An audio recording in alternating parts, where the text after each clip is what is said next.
22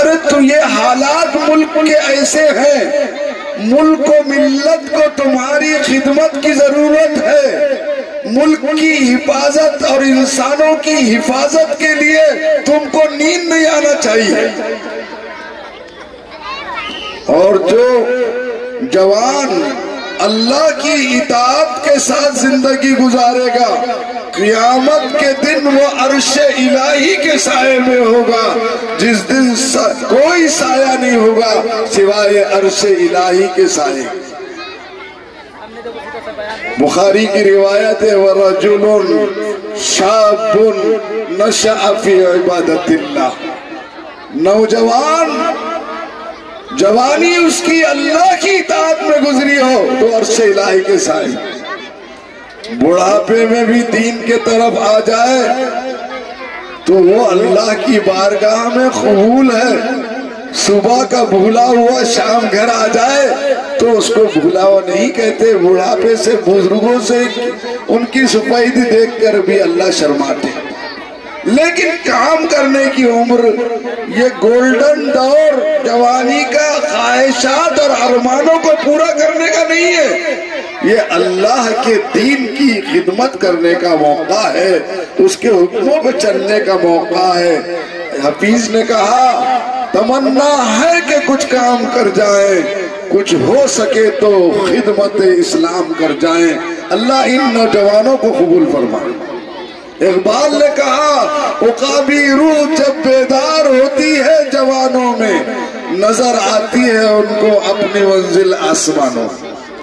نوجوانوں سے میں ایک درخواست کرتا ہوں، اس کے بعد آگے بڑھتا ہوں، کہ تم نوجوان نمونہ ہیں، اس ملت کی کشتی کے کھیونہار ہے، تم نیک اور باکردار بنیں گے تو تمہارے اعمال کو دیکھ کر لوگ دین میں آئیں گے۔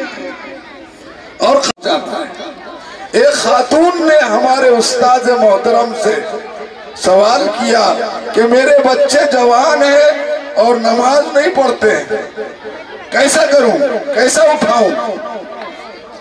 پیارا جواب دیا، کہا تیرے گھر میں آگ لگ جائے اور بستر تک بچوں کے پہنچ جائے تو کیسا اٹھائیں گی؟ ایسا اٹھاؤ جہنم کی آگ اس سے زیادہ خطرناک۔ حضور نے فرمایا من صلی البردین دخل الجنہ، جو فجر کی اور عشاء کی نماز اہتمام سے پڑھتا ہے جنت میں جائے گا۔ تو سب نوجوان ہاتھ اٹھاؤ، انشاءاللہ فجر پڑھے گا۔ اللہ تمہاری عمروں میں برکت عطا فرمائے، تم کو ملک و ملت کا خادم اور سچا اور کسی کا محتاج نہ بنائے، کسی کا ڈر نہ ہو سوائے اللہ کے ڈر۔ قرآن میں کہا الذین یبلغون رسالات اللہ ویخشونہ ولا یخشون احدا الا اللہ، جو اللہ کا پیغام پہنچانے والے نوجوان اور بزرگ ہوتے ہیں وہ اور مرد و عورت ہوتے ہیں، وہ اللہ کے علاوہ کسی سے نہیں ڈرتے، اللہ سے ڈرتے ہیں۔ جب آدمی نماز پڑھتا ہے نا دل سے، فجر کی اور عشاء کی، تو پانچوں نمازوں کا پابند ہو جاتا ہے، کیونکہ منافقین پہ یہی دو نمازیں بھاری تھی، پہچانے جاتے تھے۔ قرآن میں کہا وَإِذَا قَامُوا إِلَى الصَّلَاةِ قَامُوا كُسَالَىٰ يُرَاءُونَ النَّاسَ وَلَا يَذْكُرُونَ اللَّهَ إِلَّا قَلِيلًا۔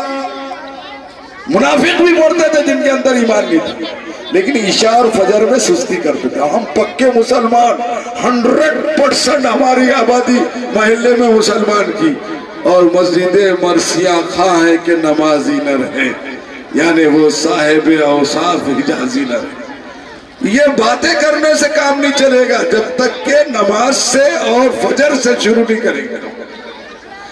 اب میری بہنوں کی طرف میں حاضر ہوتا ہوں کہ بیٹیوں کو، بہنوں کو، عورت کو اللہ نے اسلام میں پہل دی ہے۔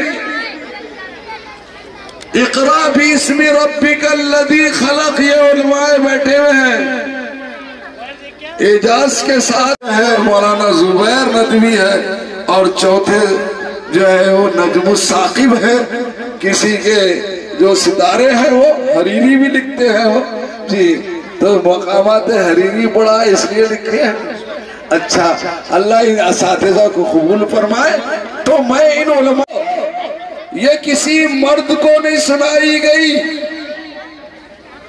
پڑھو پڑھو یہ عورت کو سنائی گئی۔ کیا حکمت تھی کہ یہ عورتوں کی بھی تعلیم کا دور ہے۔ ماں نیک اور پڑھی لکھی ہوگی تو اس کی گود میں پلنے والی اولاد بھی نیک اور صالح ہوگی۔ لیکن یہ تعلیم سے مراد وہ کالج کی تعلیم نہیں۔ آج پلاننگ کے ساتھ ہماری بچیوں کو کالج سے مرتد کیا جا رہا ہے، غیروں کی شادی کے ساتھ شادی کرنے پر مجبور کیا جا رہا ہے، اور 2-3 سال جو ہے جو اس کو باقی رکھ کے پھر بھگا دیا جا رہا ہے۔ نہ وہ ماں باپ اس کو قبول کر رہے ہیں، نہ وہ شوہر نے اس کو قبول کیا ہے۔ تو ہماری بچیوں کے اندر دین آئے گا تو یہ سازشیں سمجھ سکے گی۔ اس لیے قرآن نے کہا پڑھاؤ، اقرا باسم ربک الذی خلق، اس پاک پروردگار کے نام سے پڑھو، اس کے احکام کے ساتھ پڑھو جس نے ساری کائنات کو پیدا کیا۔ ورنہ خالی کالج کی اسکول کی تعلیم پڑھیں گی، کرسچن لیٹی اور مراٹھی اسکولوں میں ڈنڈوت کیا جا رہا ہے، اور کیا کیا شرکیات سے بچوں کو پہلے چراغ خانہ تھے۔ ہم بچیوں کو دین کی تعلیم دے کر چراغ خانہ بنانا چاہتے ہیں، شمع محفل بنانا نہیں چاہتے ہیں کہ ساروں کی بد نظریاں، گندی نظریں ہماری بیٹیوں پہ پڑے۔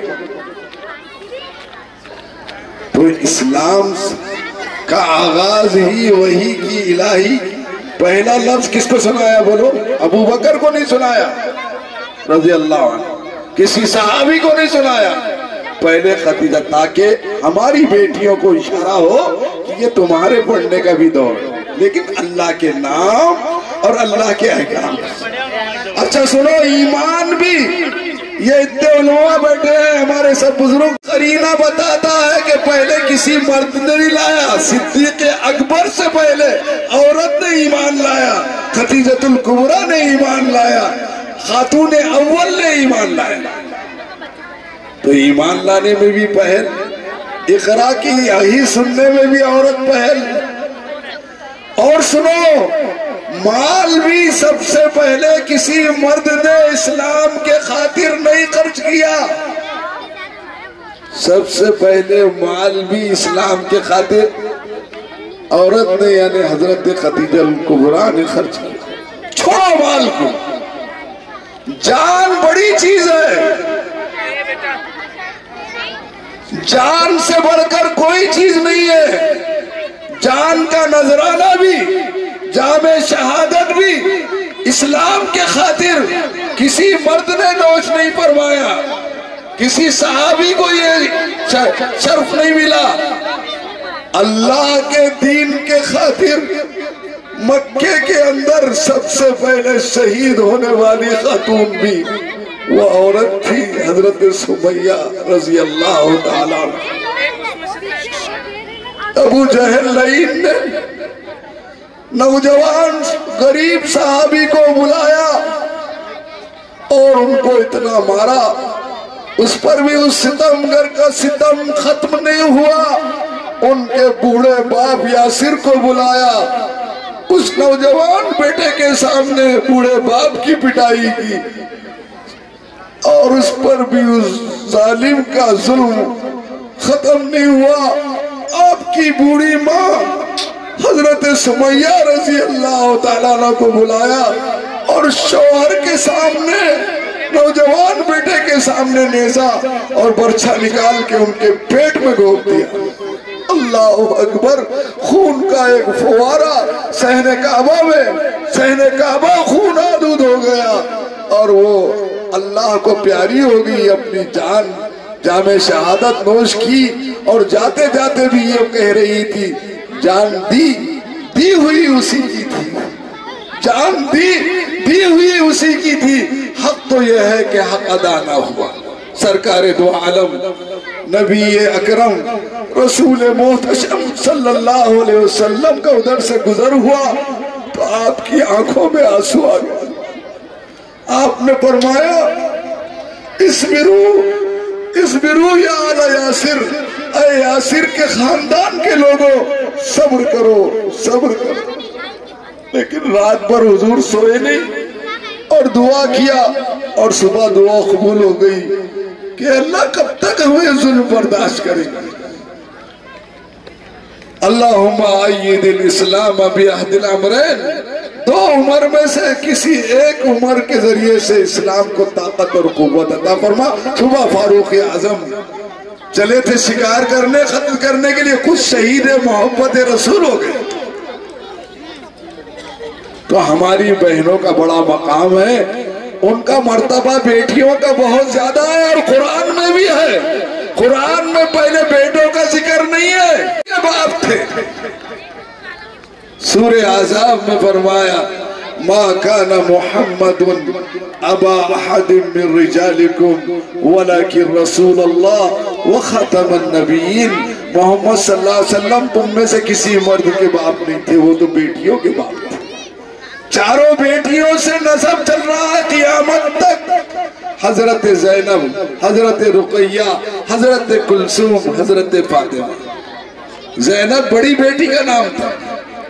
زینب کے معنی کیا ہے؟ اصل میں یہ عربی کا گرامر ہے، اس لیے لوگ توجہ نہیں دیتے. زین اب تھا یعنی باپ کی شان. الف گر گیا اور نون کو با سے ملا دیے تو زینب ہو گیا. بولے گا مولانا نو کی قاعدے صدقے. میرے بھائیوں، ان بیٹیوں کا بڑا مقام ہے. والی اولاد بھی دیندار ہوتے ہیں. یہ مدرسہ فیض القرآن نے اتنی بیٹیوں نے پروگرام پیش کیا. میں ان کے ذمہ داروں کو، ان کے والدین کو دل سے مبارکباد پیش کرتا ہوں. میرا 1.5 مہینے سے مسلسل سفر ہے، میری طبیعت ٹھیک نہیں ہے. میں پھر بھی بہت خوشی ہوئی، اتنا بڑا مجمع. میں 72 سے اس میدان میں منگل بازار میں آتا تھا اور 1 روپیہ جمع کرتا تھا کاشف العلوم کے لیے. مولانا نعیم صاحب اس زمانے کی پیداوار ہے. اس کے بعد غلام احمد صاحب اور یہ مولانا حبیب اور مولانا رمضان اور یہ حضرات بھی ماشاءاللہ، مرتضی بھی. حضرت نے کہا اس پر عمل کرنے کی توفیق عطا فرمائے.